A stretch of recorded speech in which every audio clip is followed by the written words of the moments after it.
یہ جو 4 آیات میں نے ابھی تلاوت کی ہیں، 3 سورہ انفال کے تیسرے رکوع کی آخری 3 آیات ہیں، اور چوتھی جو ہے وہ چوتھے رکوع کی پہلی ہے۔ ان میں سے پہلی آیت، جیسا کہ میں نے عرض کیا تھا گزشتہ نشست میں، یہ 100% ہم پاکستانیوں پر منطبق ہوتی ہے۔ وَاذْكُرُوا إِذْ أَنْتُمْ قَلِيلٌ مُسْتَضْعَفُونَ فِي الْأَرْضِ، یاد کرو جب کہ تم اقلیت میں تھے، قلیل تعداد میں تھے، اور تمہیں زمین میں دبا لیا گیا تھا، تمہیں ایک اکثریت جو ہے اس نے کچل دیا تھا۔ تخافون ان یتخطفکم الناس، اور تم ڈر رہے تھے کہ لوگ تمہیں اچک کر لے جائیں گے۔ پہلے تو یہ سمجھیے کہ جو تعویل خاص ہے، جب یہ آیات نازل ہوئی اس وقت اس کا کیا مفہوم سمجھا گیا، اس کانٹیکسٹ میں۔ یہاں خاص طور پر مہاجرین مکہ جو ہے وہ مخاطب ہیں۔ وَاذْكُرُوا إِذْ أَنْتُمْ قَلِيلٌ، تم مکے میں اقلیت میں تھے، تھوڑے تھے، تمہاری تعداد کم تھی۔ مستضعفون فی الارض، ضعف کہتے کمزوری کو، استعضاف باب استفعال پر ہوگا، کمزور کر لینا، کسی کو دبا دینا۔ مستضعف جسے دبا دیا گیا ہو، تو تم مستضعف تھے، تم دبے ہوئے تھے، پس رہے تھے، کفار تمہیں ستا رہے تھے، ٹارچر کر رہے تھے، ایذائیں دے رہے تھے۔ وَاذْكُرُوا إِذْ أَنْتُمْ قَلِيلٌ مُسْتَضْعَفُونَ فِي الْأَرْضِ، یہاں فی الارض سے مراد مکے کی سرزمین۔ تخافون ان یتخطفکم الناس، اور تمہیں اندیشہ تھا کہ لوگ تمہیں اچک کر لے جائیں گے، کسی وقت کسی کو قتل کر دیا جائے گا، کسی وقت اس کے گھر سے لے کر نکل جائیں گے لوگ اور اسے کہیں جا کر قتل کر دیں گے۔ کسی وقت اندیشہ تھا، اس لیے کہ مسلمانوں کو تو اجازت ہی نہیں تھی ہاتھ اٹھانے کی، جو بھی کوئی اقدام کرتا اس کے راستے میں کوئی رکاوٹ تھی نہیں۔ تو یہ 3 الفاظ نوٹ کیجئے۔ اذ انتم قلیل، نمبر 1 تم کم تھے، تعداد میں کم تھے۔ مستضعفون فی الارض، سرزمین مکہ میں تمہیں دبا دیا گیا تھا، تم پر مسلط ہو گئے تھے کفار، چھائے ہوئے تھے۔ تخافون ان یتخطفکم الناس، اور تمہیں اندیشہ تھا کہ لوگ تمہیں اچک کر لے جائیں گے۔ اب اللہ نے کیا کیا؟ پھر 3 الفاظ، فآواکم، اللہ نے تمہیں پناہ دی۔ مراد کیا ہے؟ ہجرت کر کے تم مدینے میں آ گئے، یہاں تمہیں پناہ مل گئی، یہاں کے رہنے والے اب تمہارے مددگار ہیں، انصار ہیں۔ وَأَيَّدَكُمْ بِنَصْرِهِ، اور تمہاری مدد کی اپنی نصرت کے ساتھ۔ غزوہ بدر سے پہلے جو میں نے بتایا کہ 8 مہمات تھیں جن میں کسی مسلمان کا کوئی نقصان نہیں ہوا، اللہ کی نصرت شامل حال رہی۔ وَرَزَقَكُم مِّنَ الطَّيِّبَاتِ، اور تمہیں بہترین اور پاکیزہ رزق عطا کیا، لَعَلَّكُمْ تَشْكُرُونَ، تاکہ تم شکر کرو۔ تو جہاں تک تو اس وقت کے مہاجرین کی کیفیت تھی، اس کے اوپر تو یہ آیت 100% جیسے کہ ہے، کیونکہ نازل ہی ہوئی ہے اس پس منظر میں، منطبق ہو رہی۔ اب آئیے پاکستان، ہندوستان میں ہمارا حال کیا تھا؟ ہم اقلیت میں تھے۔ اذ انتم قلیل، نمبر 2 مستضعفون فی الارض، ہم اپنے ہی علاقوں میں ہندویت سے دبے ہوئے تھے، ساری تجارت ان کے ہاتھ میں، سارا صنعت و حرفت ان کے ہاتھ میں، تعلیم میں وہ بہت آگے، سرکاری ملازمتوں میں بہت آگے، تنظیم میں بہت آگے، سرمایہ داری میں بہت آگے، یہاں تک کہ مسلم اکثریت کے علاقوں میں بھی غلبہ جو ہے وہ ہندو کا تھا۔ ہندو تمدن کا اتنا اثر پنجاب میں تھا کہ گائے کا گوشت کا لفظ استعمال نہیں کرتا تھا مسلمان، بڑا گوشت، گائے کا گوشت کبھی نہیں کہتا تھا۔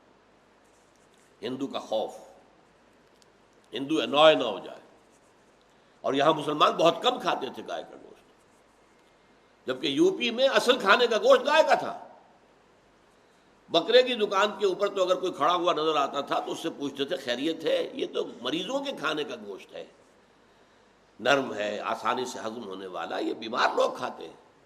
جیسے آپ کو یاد ہوگا کوئی اگر سوڈا واٹر کی بوتل لے کے گھر جا رہا تب بھی پوچھتے تھے خیریت ہے، اس لیے کہ یہ سوڈا واٹر وغیرہ جو ہے بیچارے مریضوں کو پلایا جاتا تھا، عام حالات میں تو پینے کی شے نہیں تھی۔ پنجاب میں اگر کوٹا سسٹم نہ ہوتا تو کوئی مسلمان اعلیٰ تعلیم یافتہ ہو ہی نہیں سکتا تھا۔ انجینئرنگ کالج میں، میڈیکل کالج میں داخلہ مسلمان کا امپاسبل ہوتا، اس لیے کہ مسلمان تعلیم میں پیچھے تھے، وہ میرٹ کے اوپر آ ہی نہیں سکتے تھے۔ وہ تو کوٹا سسٹم ہے جس نے بچایا کہ ان کو چونکہ ان کی ایک فکس کر دی گئی تعداد سیٹوں کی، تو لوگ جو ہے میڈیکل کالج اور انجینئرنگ کالج میں پہنچے۔ تو مستضعف سندھ کا حال کیا تھا؟ ہندو بڑی چھوٹی مائنورٹی، لیکن پوری معیشت جو ہے صوبہ سندھ کی وہ ہندو کے ہاتھ میں تھی۔ یہاں تک کہ جی ایم سید جو بعد میں جو ہے اینٹی پاکستان بھی ہوا، اس وقت وہ مسلم لیگ کا بڑا ایک مخلص رہنما تھا، اور اس نے درخواست کی تھی کہ یو پی سی پی کے مسلمان یہاں آئیں، وہ تجارت جو ہے ان کو گر آتے ہیں، وہ وہاں انہوں نے سیکھے ہوئے ہیں تجارت کے گر، وہ آئیں اور ہمیں ان ہندو بنیے ہیں ان کی غلامی سے نجات دلائیں۔ یہ اس کی اپیل تھی 1943 میں کہ یہاں آئیں، ہجرت کر کے آئیں، اور واقعتاً جب ہجرت کر کے لوگ آئے تو انہوں نے کھلے ہاتھوں استقبال کیا۔ تو بعد میں وہ ایک لمبی بحث ہے، میری کتاب ہے استحکام پاکستان اور مسئلہ سندھ، جس میں میں نے گفتگو کی ہے ان معاملات پر، حالات کیوں بگڑے، پھر دشمنی کیوں ہو گئی، وہ تو ہمارا اپنا غلط طرز عمل تھا۔ تو ہم اپنے ہی علاقوں کے اندر بھی، اکثریت کے علاقوں میں بھی بنگال کی تقسیم کیوں کرائی تھی مسلمانوں نے؟ کہ ہندو غالب تھا، بری طریقے سے غالب تھا، زمیندار ہندو تھا، کاشتکار مسلمان تھے، تقسیم کروائی، لیکن ہندوؤں نے وہ تقسیم پھر واپس کروائی، پھر وہ پاکستان بننے کے اوپر دوبارہ تقسیم ہوا، اور پھر ایسٹ پاکستان کے مسلمان کو کوئی سانس لینے کا موقع ملا۔ تو جان لیجئے کہ بالکل یہ الفاظ ہماری اس کیفیت پر منطبق ہوتے ہیں جس کیفیت میں کہ ہم نے پاکستان کا مطالبہ کیا۔ وَاذْكُرُوا إِذْ أَنْتُمْ قَلِيلٌ مُسْتَضْعَفُونَ فِي الْأَرْضِ تَخَافُونَ يَتَخَطَّفَكُمُ النَّاسُ، تم ڈر رہے تھے کہ لوگ تمہیں اچک کر لے جائیں گے۔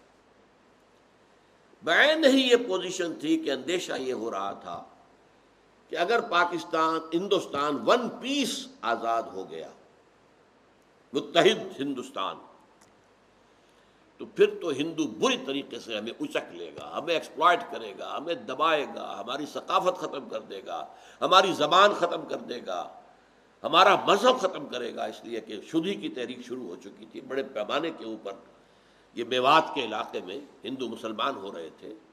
یہ خطرہ تھا در حقیقت کہ اگر اکھنڈ بھارت کی حیثیت سے ہندوستان آزاد ہوتا ہے تو ہندو اکثریت، ہندوؤں کے وسائل و ذرائع، ہندوؤں کے پاس جو دولت تھی، جو وہ صنعت و حرفت اور تجارت پر جس طرح وہ قابض تھے، وہ تو پھر ہمارا جینا محال کر دیں گے۔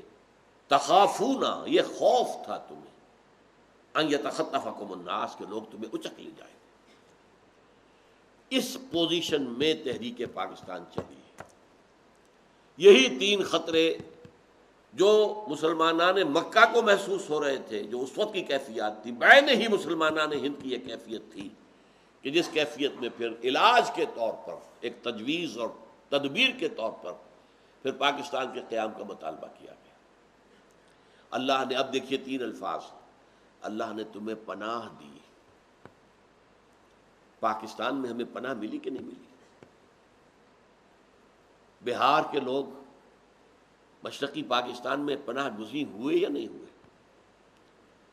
یہاں کے عام پنجابی جو ہے، خاص طور پر جانگلی، پناہ گیر، پناہی، پناہی، پناہ گیر، یہ پناہی تھی جو ہم نے لی تھی آ کر۔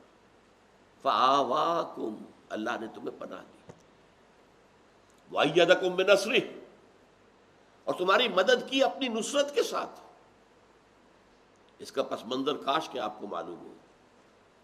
ماؤنٹ بیٹن اور کانگریس سازش یہ تھی کہ چند مہینوں کے اندر اندر پاکستان بیٹھ جائے گا، توقع تھی انہیں، پاکستان وائبل ہے ہی نہیں، چل ہی نہیں سکتا.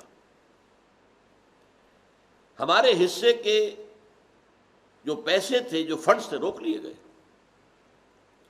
پاکستان میں قائد اعظم کے پاس سرکاری ملازم جو مرکزی حکومت کے تھے، ان کے پاس دینے کے لیے تنخواہ کا ایک پیسہ نہیں تھا. وہ تو پھر آدم جی، بڑا آدم جی جو تھا، he came to the rescue. اس نے آ کر چیک بک سامنے رکھ دی قائد اعظم کے، جتنی رقم آپ چاہیں لکھ لیں. آدم جی کے اس پیسے سے مرکزی حکومت کے ملازمین کو تنخواہ دی گئی ہے. پاکستان فوج کا ہمارا ساز و سامان روک لیا، سپاہی چلے جائیں، ٹینک نہیں جائیں گے، اسلحہ نہیں جائے گا. اور پھر جو ایکسوڈس جس طرح زبردستی کیا گیا، مغربی پاکستان سے ہندو کو نکالا نہیں گیا. یہ ضرور ہے بعض جگہوں کے اوپر ان کا قتل عام ہوا ہے، جیسے کہ خبریں آ رہی تھیں، جیسے بہار میں ہو چکا تھا، تو اس کا رد عمل تو تھا. لیکن یہ ہے کہ وہ وحشیانہ قسم کے معاملہ جو کہ مشرقی پنجاب میں ہوا ہے، اس کا کوئی تصور نہیں. مسلمان وہ کام کر نہیں سکتا. اور پھر یہ کہ انہیں زبردستی نہیں نکالا گیا یہاں سے. مشرقی پنجاب سے تو نکالا گیا، زبردستی نکالا گیا، اس لیے کہ یہ جا کر اتنا بڑا بوجھ بن جائیں گے پاکستان کی معیشت پر، پاکستان بیٹھ جائے گا. اللہ نے مدد کی، نصرت کی. مشرقی یہ ہمارے کشمیر میں سے بھی کچھ لوگ اٹھ کھڑے ہوئے، کچھ حصہ تو کم سے کم پاکستان میں شامل کر لیا انہوں نے. بلتستان تو آ گیا، گلگت تو آ گیا، آزاد کشمیر تو آ گیا. یہ ہے اللہ تعالی کی تائید. فآواکم، اس نے تمہیں پناہ دی، وأیدکم بنصرہ، اور تمہاری مدد کی اپنی نصرت سے. ورزقکم من الطیبات، اور تمہیں پاکیزہ چیزوں کا رزق عطا کیا. جیسے مدینے میں آ کر کھجوروں کی بہتات، انگوروں کی بہتات، اللہ تعالیٰ نے پھر ظاہر بات ہے کہ جو مہاجر آئے وہ بھی اس سے مستفید ہوئے. اسی طرح پاکستان کے چند پہلے سالوں میں جس قدر کراپس جو ہیں، جس قدر عمدہ ہوئی، اس کا آج شاید آپ کو تصور نہ ہو. بھرپور کراپس. اللہ تعالیٰ نے ہماری مدد کے لیے رزق کا سامان بھی کیا. لعلکم تشکرون، تاکہ تم شکر کرو. یہ ہے جہاں ہم آ کر فیل ہو گئے. ہم نے یہاں کی نعمتوں کو سمجھا بس یہ اب یہ خان نعمت ہے، ہم نے عیش کرنے. ہندوؤں کی چھوڑی ہوئی جائیدادوں کے اوپر بھوکے کتوں کی طرح ٹوٹ کر گرے، جھوٹ بول کر، جھوٹے حلف اٹھا کر، اور انہوں نے جائیدادوں پر قبضے کیے. پھر جس طرح کا معاملہ رہا ہے، سیاسی دھما چوکڑی، وہ وعدہ اللہ سے جو کیا تھا کہ ہمیں انگریز اور ہندو کی دوہری غلامی سے نجات دے، ہم تیرے دین کا بول بالا کریں گے، وہ کہاں گیا؟ شکر تو یہ تھا کہ ہم پھر اللہ کے دین کو نافذ کرتے، قائم کرتے. وہ نظام عدل و قسط جو ہے، دین قیم، دین حق، اس کو یہاں نافذ کرتے. وہ احکام شریعت جو اللہ نے دیے ہیں، جن سے بہتر قوانین ممکن نہیں ہیں، ان کو نافذ کرتے. گاڈ گیون لاز، اللہ کے دیے ہوئے قوانین. اس سے بہتر کون ہو سکتا ہے قانون ساز؟ وہ عقل کل جس نے یہ قوانین ہمیں دیے. لیکن نہیں. Here we have failed badly. Pakistan is a failed state at this time. عام طور پر دنیا میں یہ لفظ استعمال ہوتا ہے مالی اعتبار سے فیلڈ اسٹیٹ، جس کا خطرہ تھا پاکستان کے لیے اور لوگوں میں کہا جا رہا تھا. موجودہ حکومت نے یہ ہے کہ جو بھی کچھ کیا ہے اور باتیں جتنی بھی ہیں، اس کیفیت سے ذرا نکالا ہے پاکستان کو. اب وہ معاشی اعتبار سے فیلڈ اسٹیٹ نہیں ہے، لیکن فیلڈ اسٹیٹ ہے اس اعتبار سے کس کام کے لیے قائم کیا تھا، وہ کام کا. میں اس پہ تقریر مفصل کر چکا ہوں. پھر وہ تقریر لفظ بلفظ شائع بھی ہو چکی ہے ماہنامہ میثاق کے شمارے میں. اب میں تفصیل میں نہیں جانا چاہتا کہ کس قدر ہمارا مستقبل اس وقت کن کن خدشات سے، کن کن خطرات سے دو چار ہے۔ اس آیت کو ذرا حرز جان بنا لیجئے۔ وَاذْكُرُوا إِذْ أَنْتُمْ قَلِيلٌ مُسْتَضْعَفُونَ فِي الْأَرْضِ تَخَافُونَ أَنْ يَتَخَطَّفَكُمُ النَّاسُ فَآوَاكُمْ وَأَيَّدَكُمْ بِنَصْرِهِ وَرَزَقَكُمْ مِنَ الطَّيِّبَاتِ لَعَلَّكُمْ تَشْكُرُونَ۔ يَا أَيُّهَا الَّذِينَ آمَنُوا لَا تَخُونُوا اللَّهَ وَالرَّسُولَ وَتَخُونُوا أَمَانَاتِكُمْ وَأَنْتُمْ تَعْلَمُونَ۔ اے ایمان کے دعوے دار ہو، خیانت نہ کرو اللہ سے اور اس کے رسول سے صلی اللہ علیہ وسلم۔ تم نے ایمان کا عہد کیا ہے اللہ سے اور اللہ کے رسول سے، اب اس میں خیانت ہے، ان کے احکام سے اگر روگردانی کرو گے تو یہ خیانت ہے۔ پھر سب سے بڑی امانت تمہارے اندر جو اللہ نے رکھی ہے وہ اپنی روح میں سے پھونکا ہے۔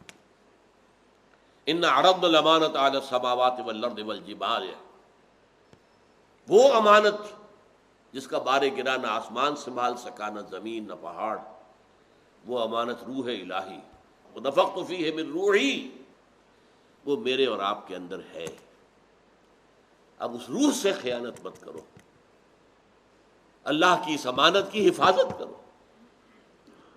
روح کے بتائے ہوئے راستے پر چلو، نفس کے بتائے ہوئے راستے پر مت چلو، یہ خیانت ہو جائے گی اس امانت کے ساتھ جو تمہارے دل کے اندر ہے۔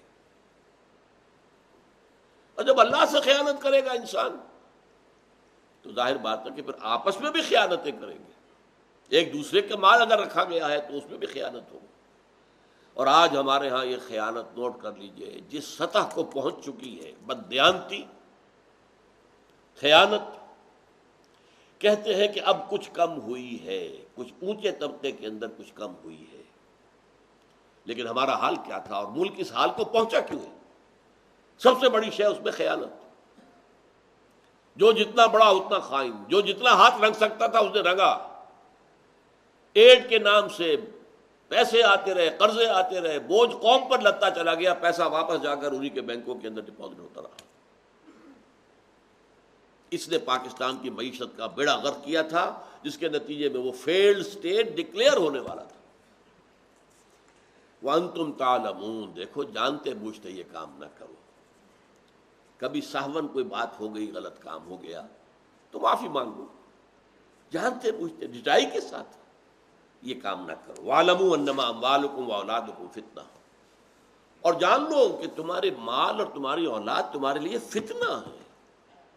اسی مال کی محبت میں اور اولاد کی محبت میں تو سب کچھ کرتے ہو نا،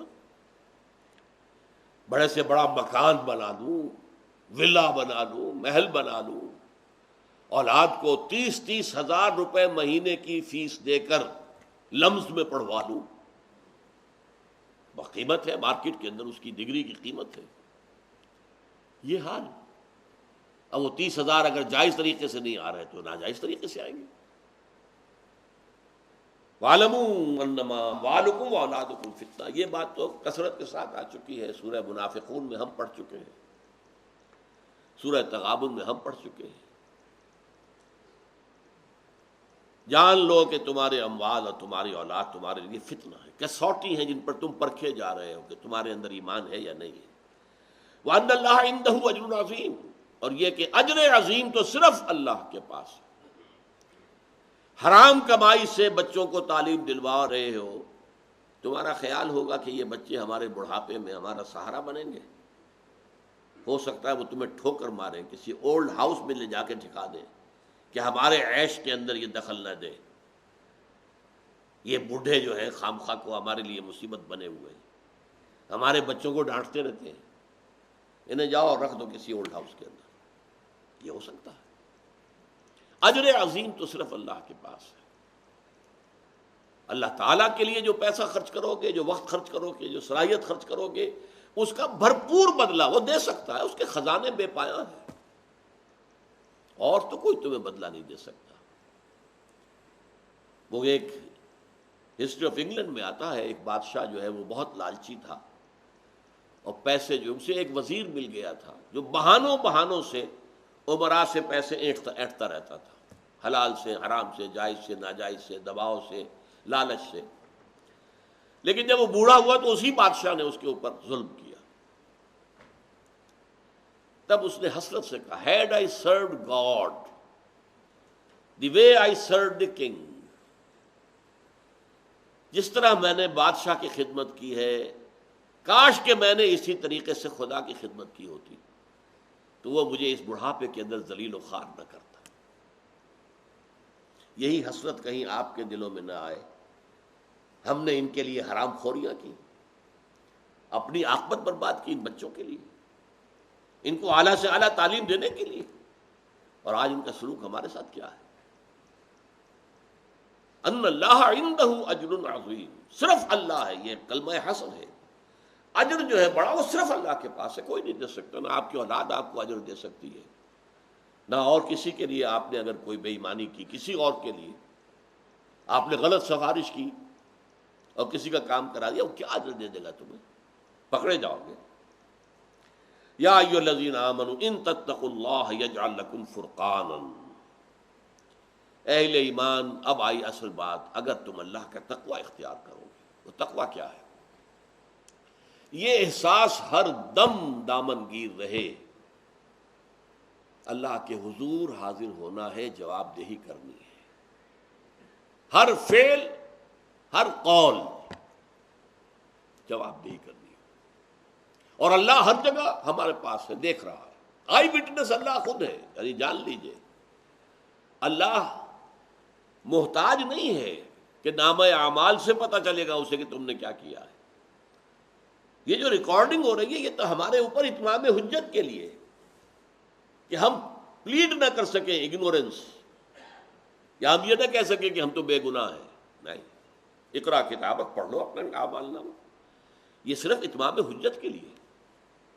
ایک بٹن دبے گا اس سپر کمپیوٹر کا اور آپ کی تصویر شروع ہو جائے گی، یہ ہے آپ کی زندگی، دیکھ لیں۔ ورنہ اللہ کے علم میں تو سب کچھ ہے، اللہ تو آئی وٹنس ہے، ہوا معکم اینما کنتم، جسے آپ کہتے ہیں انگریزی میں justice should not only be done, it should also appear to have been done.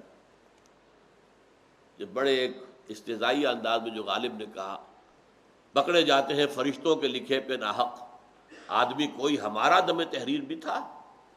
یہ فرشتہ جو ہے وہ تو یک طرفہ رپورٹ دیتا رہا ہے ہماری، کوئی ہمارا آدمی بھی ہوتا کہ یہ ٹھیک لکھ رہا ہے کہ غلط لکھ رہا ہے، اس سارے کی کوئی غرض ہی نہیں۔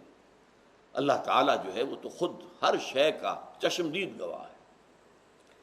یا ایھا الذین آمنوا ان تتقوا اللہ، اگر واقعی یہ تقوی پیدا ہو جائے، یہ تقوی روح دین ہے، یہ سمجھ لیجیے۔ سورہ مائدہ کی ایک آیت میں کہا گیا ہے، جب شراب کی آخری حرمت کا حکم آیا اور لوگوں میں ایک بے چینی پیدا ہوئی کہ یہ شراب کو نجس کہا گیا ہے، یہ تو، اور ہم پیتے چلے آ رہے ہیں، فرض کیجئے کسی کی عمر اس وقت 70 برس ہے، وہ 50 برس سے میں پیتا آ رہا ہوں، تو میرے تو ایک ایک خلیہ جو ہے میرے جسم کا، ایک ایک سیل کے اندر شراب جو ہے پہنچ چکی ہوگی، تو میری نجات کیسے ہوگی؟ اس پر جو آیت نازل ہوئی ہے سورہ مائدہ میں کہ جو لوگ حکم کے آنے سے پہلے جو کھاتے رہے پیتے رہے، اس پر کوئی پکڑ نہیں ہے۔ اذا ما اتقوا وآمنوا، جبکہ ان کے تقوی کی روش اختیار کی اور ایمان لے آئے، وعملوا الصالحات، اور عمل کیے اچھے، ثم اتقوا وآمنوا، پھر اور تقوی بڑھا تو اور ایمان لائے، یا ایھا الذین آمنوا آمنوا باللہ ورسولہ، پہلا ایمان قانونی تھا، اشہد ان لا الہ الا اللہ واشہد ان محمد رسول اللہ کہنے سے ہو گیا، دوسرا حقیقی ہے قلب کا یقین، ثم اتقوا، پھر اور تقوی پڑھا، فاحسنوا، تو درجہ احسان پر فائز ہو گئے، واللہ یحب المحسنین، اللہ تعالی درجہ احسان پر فائز لوگ جو ہے ان سے محبت کرتا ہے، وہ اللہ کے محبوب بن جاتے ہیں۔ تو تقوی از دی موونگ اسپرٹ، جو آپ کو ایک مقام سے دوسرے تک، دوسرے سے تیسرے تک، اسلام سے ایمان، ایمان سے احسان، یہ 3 درجات ہیں۔ حدیث جبرائیل میں جو سوال کیے حضرت جبرائیل نے انسانی شکل میں آ کر، جبکہ حضور صحابہ کرام کے مجمع میں بیٹھے ہوئے تھے، اور اس حدیث کو کہا جاتا ہے ام السنہ، جیسے سورہ فاتحہ جو ہے ام القرآن، قرآن کی جڑ، اساس، قرآن کی ماں، ایسے ہی یہ حدیث جبرائیل جو ہے اس کو ام السنہ، یہی ہے کہ پہلے حضرت جبرائیل نے پوچھا اخبرنی عن الاسلام، اسلام کیا ہے، پھر اخبرنی عن الایمان، ایمان بتائیے کیا ہے، پھر اخبرنی عن الاحسان، یہ 3 درجے، اور وہ سورہ مائدہ کی اس آیت کے اندر بھی ہے۔ پہلا ایمان قانونی ایمان، دوسرا ایمان یقین والا ایمان۔ قانونی ایمان اسلام ہے، دوسرا ایمان حقیقی ایمان ہے، تیسرا درجہ ایمان کا یقین ایسا ہو جائے کأنک تراہ فإن لم تکن تراہ فإنہ یراک، وہ یقین اس درجے کو پہنچ جائے کہ تمہاری کیفیت یہ ہو جائے کہ گویا کہ تم اللہ کو دیکھ رہے ہو اپنی آنکھوں سے، ورنہ کم سے کم یہ احساس رہے ہر وقت اللہ مجھے دیکھ رہا ہے۔ جب یہ کیفیت ہوگی تو درجہ احسان پر فائز ہو جاؤ گے۔ تو یا ایھا الذین آمنوا ان تتقوا اللہ یجعل لکم فرقانا، اگر تم اللہ کا تقوی اختیار کرو گے اللہ تمہارے اندر ایک صلاحیت پیدا کر دے گا، فرقان، فرق کر دینے والی بات۔ ہر مرحلے پر تمہارا اپنا دل تمہیں بتائے گا کہ صحیح راستہ کون سا ہے، غلط کون سا ہے۔ تمہارا دل بتائے گا کہ یہ غلط ہے، یہ صحیح ہے۔ بعض معاملات میں حضور سے جب لوگ سوال کرتے تھے آپ جواب دیتے تھے استفت قلبک، اپنے دل سے فتویٰ مانگ لو بھائی، تمہارا دل بتا دے گا کہ یہ صحیح ہے یا غلط ہے۔ لیکن یہ کس کا دل؟ جس کے اندر تقویٰ ہے، جس کے اندر صحیح ایمان، حقیقی ایمان ہے، اس کا دل خود فرقان بن جاتا ہے، کسوٹی بن جاتا ہے، یجعل لکم فرقانا۔ بلکہ ایک میں تو الفاظ یہ بھی آئے ہیں استفت قلبک ولا افتاک المفتی، چاہے مفتی تمہیں فتویٰ دے بھی دے کہ ہاں یہ جائز ہے، لیکن اگر تمہارا دل یہ کہہ رہا نہیں جائز نہیں ہے تو ہرگز مفتی کا فتویٰ نہ ماننا، اپنے دل کا فتویٰ ماننا۔ صلاح الدین ایوبی رحمۃ اللہ علیہ کا بیٹا یا نور الدین زنگی کا، یہ میں ذرا اس وقت مغالطہ ہو رہا ہے، شدید بیمار ہو گئے۔ سب طبیبوں نے کہا کہ شراب پینی ہوگی انہیں، اسی سے کچھ شفا کی امید ہے۔ ان کے سامنے کہا گیا یہ تو حرام ہے۔ حنفی فتوی مفتی کا فتویٰ لا کے رکھ دیا گیا، جان بچانے کے لیے جائز ہے۔ کہ ہو سکتا ہے دوسرے جو ہیں ان کے نزدیک جائز نہ ہو۔ چاروں فقہیں جو تھیں، حنفی، مالکی، شافعی، حنبلی، سب کے مفتیوں کے فتوے لا کر رکھ دیے، دیکھیے سب کہہ رہے ہیں جائز۔ چاروں کو بلا لیا، مجھے یہ بتاؤ کہ کیا اللہ تعالیٰ مجھے شفا دینے پر قادر نہیں ہے بغیر شراب کے؟ نہیں جی نہیں، اللہ تو قادر ہے۔ اور کیا اللہ اگر شفا نہ چاہتا ہو تو کیا اس شراب سے شفا ہو جائے گی؟ کہ نہیں نہیں نہیں نہیں، یہ تو نہیں۔ تو اٹھاؤ اپنے فتوے اور دفع ہو جاؤ۔ اس اللہ کے بندے نے جان دے دی شراب، اور یہ بادشاہ کے بیٹے کا، شہزادے کا معاملہ ہے۔ تو یجعل لکم فرقانا، اللہ تمہارے دل میں وہ صلاحیت رکھ دے گا، وَيُكَفِّرْ عَنْكُمْ سَيِّئَاتِكُمْ، اور اگر کہیں کوئی غلطی ہو بھی گئی تو اللہ تعالیٰ معاف کر دے گا، تمہاری برائیوں کو تم سے دور کر دے گا، وَيَغْفِرْ لَكُمْ، اور تمہیں بخش دے گا۔